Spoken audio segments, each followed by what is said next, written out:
শহরে থাকতে থাকতে আমাদের জীবনযাত্রার মানটাও জানি কেমন শহরের টাইপের হয়ে গিয়েছে। আমরা গ্রামীণ জীবনযাপনের কথা ভুলে গিয়েছি। হ্যালো, আসসালামু আলাইকুম। দ্য ভয়েস অফ ঢাকা থেকে আমি মারিয়া আছি আপনাদের সাথে। আজ আমি নিয়ে এসেছি পুকুরে তরতাজা মাছ ধরার ভিডিও নিয়ে। আমার ননসের পুকুরে জাল দিয়েছে, যেহেতু আশেপাশে প্রচুর বৃষ্টি বাদল দেখা দিয়েছে। পুকুরের তাজা তাজা মাছ এখন যেহেতু ভেবেই ফেলেছে যে পুকুরের মাছ জাল দিয়ে ধরবে, আর আমি তো মহা খুশি। আমি বললাম তাহলে এটা একটু ক্যাপচার করি।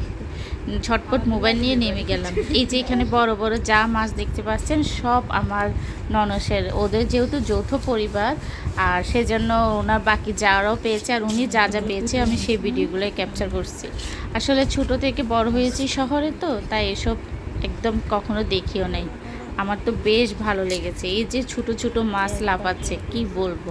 এখানে মনে হচ্ছে যে খুব সামান্য, কিন্তু না, বিশাল বড় বালতিতে আধা বালতি মাছ, কম হলে 10-12 কেজি মাছ হবে, ছোট ছোট মাছ। আমি তো ভাবছিলাম এগুলো কিভাবে কাটবে, যদিও আমি একটু কাজ চোর, মানে কাজ যত কম করতে পারি ততই আমার কাছে খুব ভালো লাগে। আর আপুর যেহেতু হেল্পিং হ্যান্ড আছে, সেই ক্ষেত্রে আর কোনো সমস্যা হয়নি।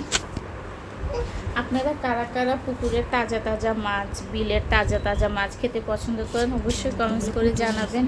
আর আমার কথাগুলো খুবই এলোমেলো, কারণ আমি আপনাদের সবার ব্লগ ভিডিও দেখে এখনও শিখছি। আমিও যখন ইনশাআল্লাহ অনেক ভালো ভিডিও করব তখন আমার কথাগুলো অনেক গুছানো হবে, তাই আমার কথাগুলো এখনও অগুছানো। আর এখানে কি কি মাছ আছে আপনারা বলেন তো, কমেন্টস করে জানাবেন যে আপনারা কি কি মাছ এখানে দেখেছেন বা চিনতে পেরেছেন। আজ এই পর্যন্ত আপনাদের সাথে ছোট্ট একটা মিনি ব্লগ শেয়ার করলাম। সবাই ভালো থাকবেন, আল্লাহ হাফেজ।